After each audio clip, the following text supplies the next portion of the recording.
Welcome to Impact, inspiring matriculation through performance assessment and curriculum transformation. This morning, to help us understand how we can all make impact, we are joined by the Technical Advisor for the Division of Education, Research and Technology at the THA, Ms. Anne Second. Good morning, Ms. Second, and welcome to the Now. Good morning and welcome to Impact, everyone. I'm glad you're welcoming us because it is an initiative that is meant to benefit quite a few persons. We understand that it is rooted in education and ultimately empowering citizenry. But if you were to make better distinction as to what impact is, how would you describe it? All right, so we have a twofold approach to human capital formation and development on the island through education. One aspect of that would be Project Impact. So Project Impact is in its fourth year. So this is the fourth cycle of Project Impact.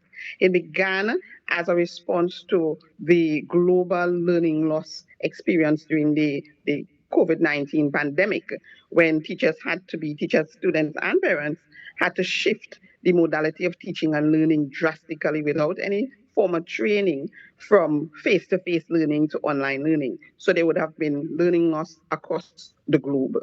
So in response to that, we created a remedial program, which was Project Impact. It lasted about 4 to 5 weeks, every July-August period. It evolved over time. It was well received by the population, and we are now including an accelerated component. So Project Impact is for children who are at school. We have a large remedial cohort, and we have an accelerated cohort. So that's Project Impact. So we're attacking the learning loss at the school level. Community impact, however, is for adults. It's for the parents to ensure that they have the capacity to help their children when they go to school to do their academics. So we have two forms, for the adults and for the children. Fantastic.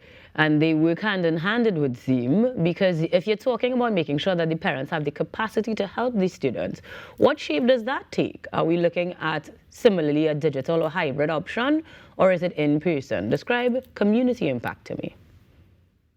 Right, so community impact began about a month ago, and it is a face-to-face modality at this time, but because we have a number of different projects and policies, we are integrating a hybrid approach for the second cycle. So community impact is a 2-year-long program, and we are broken up into cycles of 12 to 13 weeks. So this is the very first cycle, and it is all face-to-face for now. But we do integrate the technology in terms of using Google Classroom and different formats.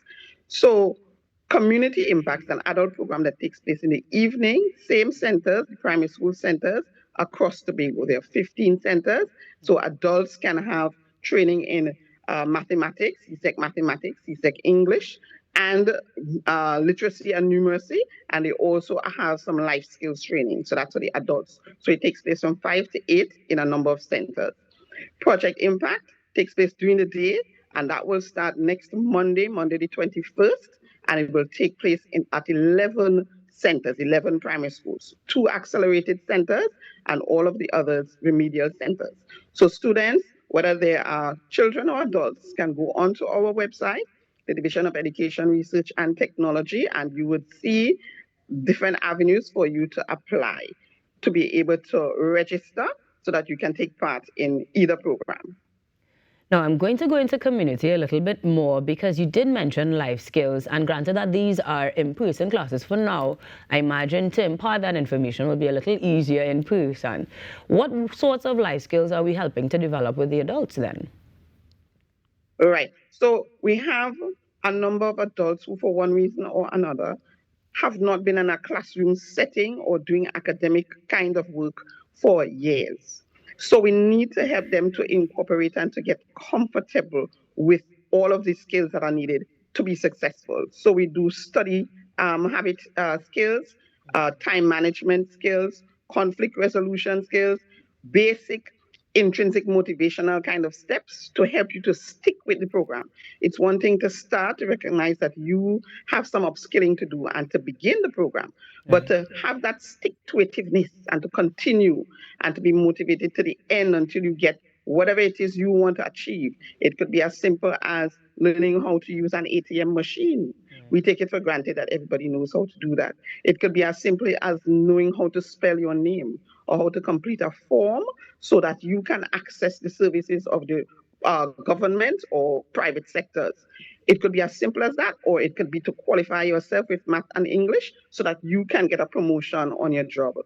So what the life skills component really are about, components, what they are about really are to ensure that you have the ability to stick with it. You are motivated, you have that collegial support so that you can last throughout the program.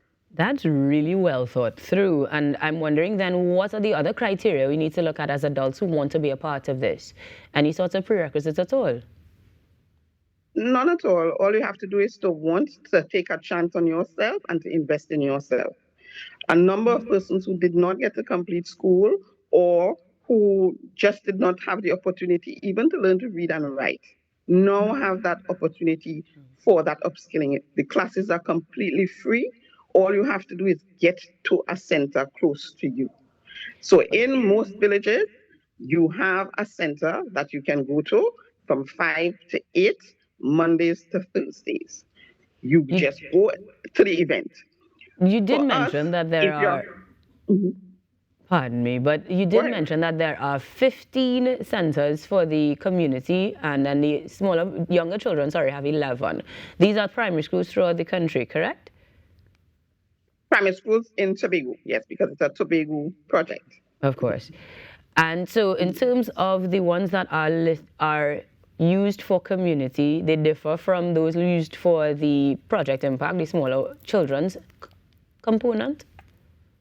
Very slightly, in terms of location, but they are primary school actual schools, and at the community impact level, we have secondary schools as well, because you have bigger persons, so you need to be able to access bigger furniture.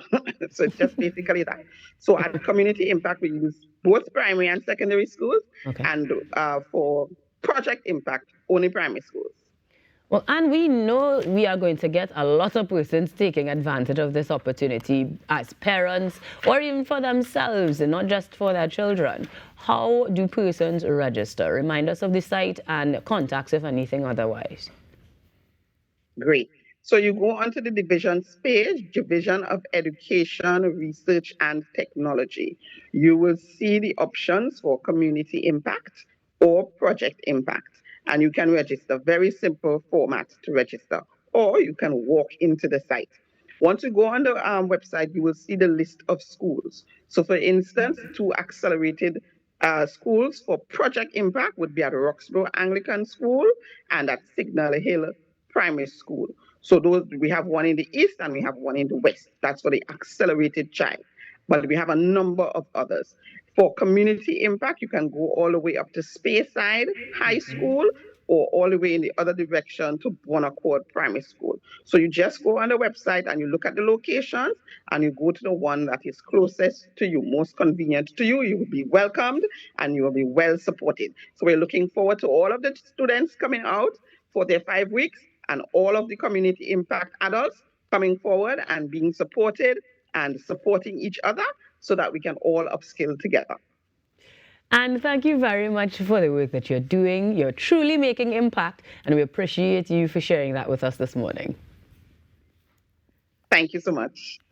And second, the technical advisor for the Division of Education, Research and Technology at the THA, telling us how we can make impact too. Some great stuff, all for free. Yeah. All on the sister aisle. That's the part that everybody's like, yeah, boy. Yeah. And it's really something worth underscoring, because when we think about those life skills that are specific to your day-to-day function and work in tandem with making sure you can support your children, it really takes skilled facilitators and spaces that cost money that they are providing for free. So it's really worth underscoring. And I appreciate taking the time to do the little things that we may not think of, like learning to use an ATM and things like that that we might take for granted, especially a particular generation might take for granted. That I really appreciate that they're taking the time to think through all of it. Agreed. going to make life skills management a lot easier. I also like the fact with both community and projects, so both sectors are being tackled, I should say. We're dealing with the younger generation and those who are a little bit older, ensuring that in many ways, hopefully, we'll actually see an end to certain issues in society. We'll see. Of course, the numbers to call are on your screen. So if you, like she said, want to walk in and be welcomed, you surely can. But you can make the calls as well because the courses are starting soon. And I imagine the nature of them, they're going to fill up pretty quickly. I like how you look at the time. You look at your watch to see how soon it's starting. Soon. Yeah.